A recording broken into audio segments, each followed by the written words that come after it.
खबर आपको बताते हैं प्रयागराज से जुड़ी हुई है, जहां पर महाबोधि ट्रेन के ब्रेक गार्ड से टकराया है पत्थर। आरपीएफ ने मुकदमा दर्ज कर जांच शुरू कर दी है। नैनी स्टेशन के पास की घटना बताई जा रही है। तो क्या किसी साजिश के तहत ये घटना घटी है? महाबोधि ट्रेन के ब्रेक गार्ड से टक्कर की खबर आ रही, बड़े पत्थर के टकराने की खबर है। नैनी स्टेशन के पास की घटना बताई जा रही है। हालांकि आरपीएफ ने मुकदमा दर्ज कर जांच शुरू कर दी है। जिस तरीके से कानपुर के आसपास के इलाकों में ट्रेन को डिरेल करने की साजिश हुई है, वैसे में खतरा बढ़ता हुआ दिखाई दे रहा है। गुफरान हमारे सहयोगी इस खबर पर बातचीत करने के लिए फोन लाइन पर मौजूद हैं। गुफरान, क्या हुआ और अब क्या किया जा रहा है?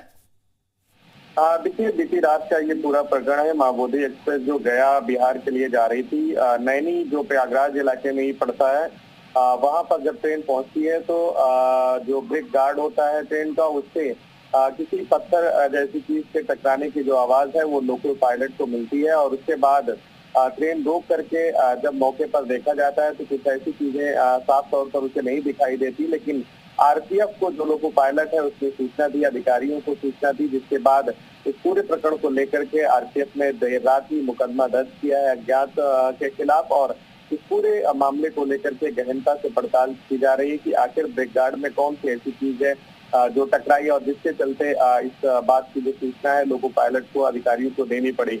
सभी पहलुओं को लेकर के गहनता से पड़ताल की जा रही, क्योंकि बीते दिनों चाहे ट्रैक पर सिलेंडर रखे जाने की बात हो, पत्थर रखे जाने की बात हो, या तमाम चीजों के जरिए ट्रेनों को डिरेल करने की जो साजिश है वो रची गई थी। और उसी को लेकर के एक तरीके से गंभीरता बरत रही है रेलवे, और सभी पहलुओं को लेकर के पड़ताल की जा रही है। गुफरान, कौन सी ऐसी चीज से कुछ पता चल पाया है? उस वक्त आसपास कोई लोग दिखा, कुछ जानकारी, और किस तरीके से पूरे मामले की जांच चल रही है?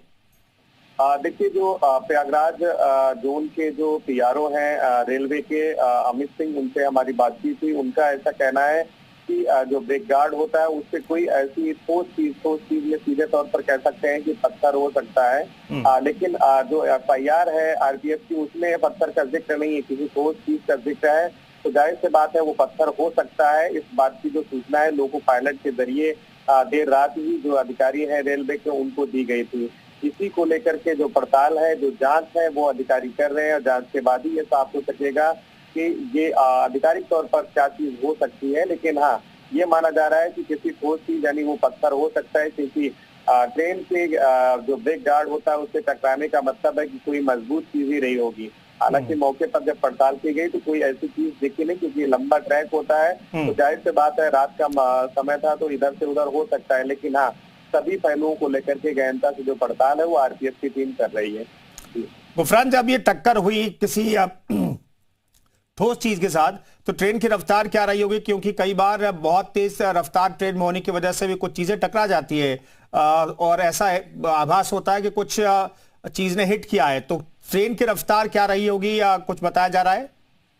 देखिए, महाबोधि एक्सप्रेस है वो बिहार के लिए जाती है। प्रयागराज जंक्शन से करीब 5 से 7 किलोमीटर वो चली थी, और अगला जो उसका स्टेशन था नैनी के बाद शिवकी पड़ता है, तो उस जगह पर ये हादसा हुआ है। तो ट्रेन की जो स्पीड है वो नॉर्मल थी, यानी उसको अगले स्टेशन पर रुकना था। तो इस वजह से महाबोधि एक्सप्रेस की जो स्पीड थी वो एक तरीके से कह सकते हैं कि ना के बराबर थी। लेकिन फिर भी जो ब्रेक गार्ड होता है वहां पर किसी ठोस चीज का टकराना ये संदेश जरूर देता है, आशंकाओं को बल जरूर देता है कि आखिर क्या वो चीज रही। यही वजह है कि सभी पहलुओं को लेकर के गंभीरता से रेलवे के जो अधिकारी हैं, आरपीएफ की जो टीम है, वो जांच पड़ताल कर रही है कि कहीं ऐसा तो नहीं कि कोई साजिश रची गई रही होगी, क्योंकि ट्रेन की जो स्पीड है वो ना के बराबर थी। इस वजह से भी किसी हताहत की कोई। ठीक है गुफरान, तो इस जांच पर नजर बनाए रखने की जरूरत है। जांच पर नजर बनाए रखिए गुफरान। अपडेट के लिए दोबारा आपके पास लौटेंगे।